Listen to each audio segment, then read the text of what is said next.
여러분 안녕하십니까? 포항 MBC 뉴스데스크입니다. 일본 전범기업 대신 포스코 등 우리 기업이 돈을 내 강제동원 피해자를 보상하는 정부 해법이 발표되면서 지역에서도 논란이 일고 있습니다. 더불어민주당 경북도당은 오늘 포항에서 기자회견을 열고 대일 청구권 자금 수령은 일제강점기에 대한 피해 보상인데 왜 포스코가 책임을 대신 져야 하냐며 제3자 변제 철회를 요구했습니다. 이규설 기자입니다. 강제동원 정부 해법 철회라고 적힌 손팻말을 들고 구호를 외칩니다. 더불어민주당 경북도당은 포항시청 광장에서 기자회견을 열고 정부는 일제 강제동원 제3자 변제를 즉각 철회하라고 요구했습니다. 이어 시국선 업무를 통해 정부의 제3자 변제 방안 결정을 굴욕적 외교 참사라고 규정하고 전범 기업이 아닌 포스코가 왜 일제 강제동원 책임을 대신해서 져야 하느냐고 따졌습니다.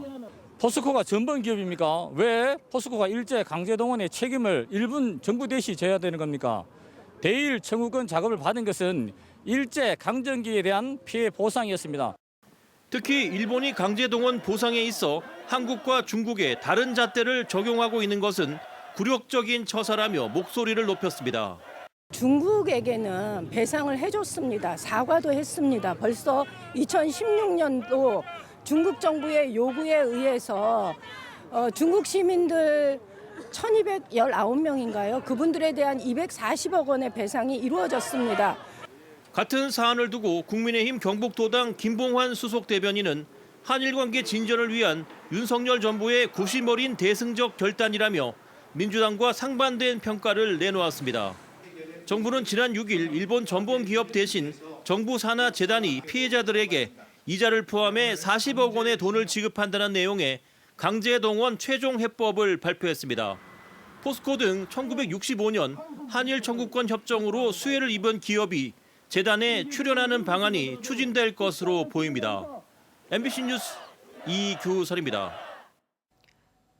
최근 산불이 자주 발생하자 경상북도가 산불 방지를 위해 처음으로 불법행위 금지 행정명령을 발령했습니다. 이에 따라 봄철 산불 조심 기간인 5월 15일까지 산림 인접지역 소각행위와 입산자 인화물질 소지 등 위법행위를 금지하고 위반하면 형사처벌이나 과태료 처분할 계획입니다.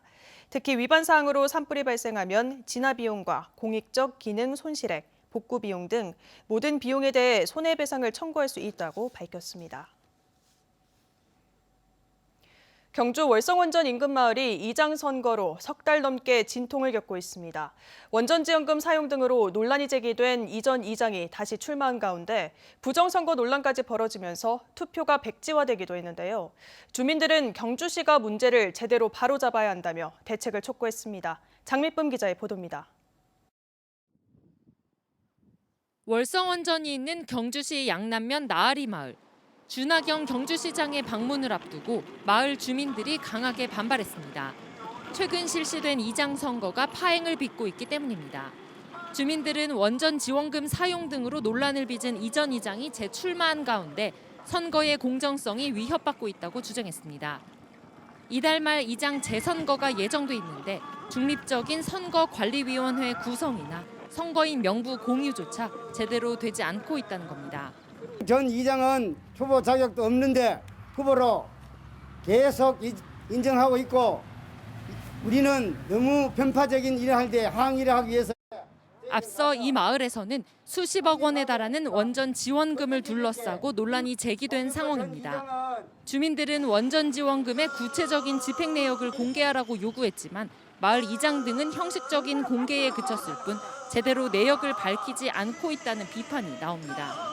7년 동안 이장을 역임하면서 지원 사업과 또 대출금과 전 마을의 모든 자금을 다 동원해서 집행된 사업이 약 120억 정도 됩니다. 그 결과에 대해서는 아직 투명하게 공개를 하지 않고 있습니다.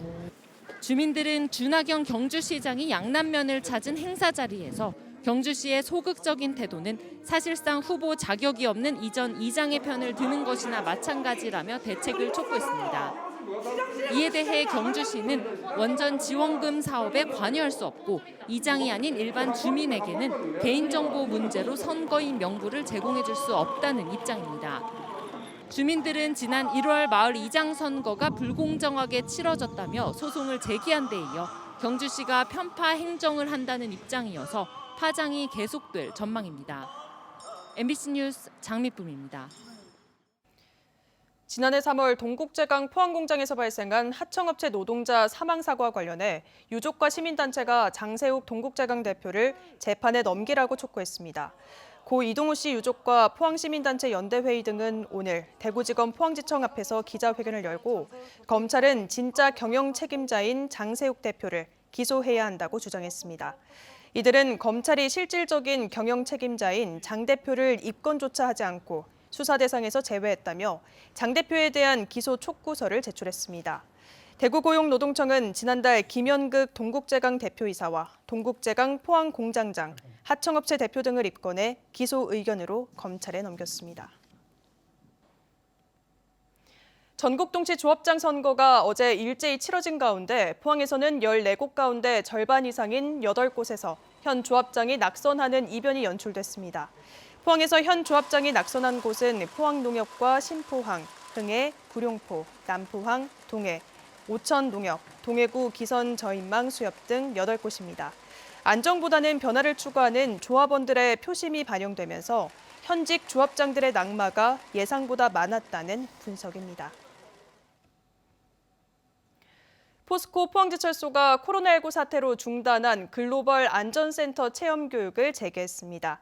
이 교육은 고소 중량물 체험, 가스, 설비, 소방, 전기 안전, 심폐소생술 등 현장 활용도가 높은 과정으로 구성돼 포스코 임직원뿐만 아니라 그룹사, 협력사 등 제철소 안에서 근무하는 직원은 누구나 교육받을 수 있습니다. 2011년 문을 연 안전센터는 체험 교육장뿐만 아니라 가상현실 안전교육 모듈러 시설, 찾아가는 안전버스 교육을 함께 진행해 안전교육 사각지대를 해소할 방침입니다. 울릉군과 제주시가 공동 번영을 위한 상호협력 체계를 구축하기로 하고 오늘 제주시청에서 자매 결연을 했습니다. 울릉군과 제주시는 앞으로 관광과 체육, 해양산업 분야, 다방면의 교류를 확대하고 특산품 등의 직거래도 활성화할 방침입니다.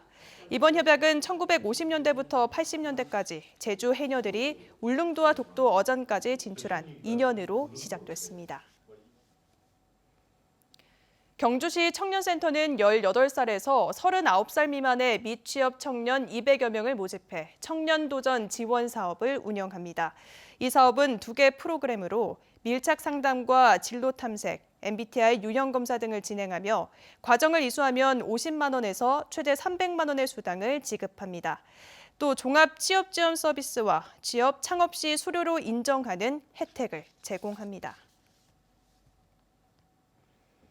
포항시 도시계획위원회가 오늘 청하 의료 폐기물 소각장 건립에 대한 심의를 진행하는 가운데 환경단체와 지역 주민들이 불허를 촉구하고 나섰습니다. 의료 폐기물 소각장 반대, 포항시민대책위원회는 시청 광장에서 집회를 열고 환경오염 우려가 큰 의료 폐기물 소각장 건립을 반대한다고 밝혔습니다.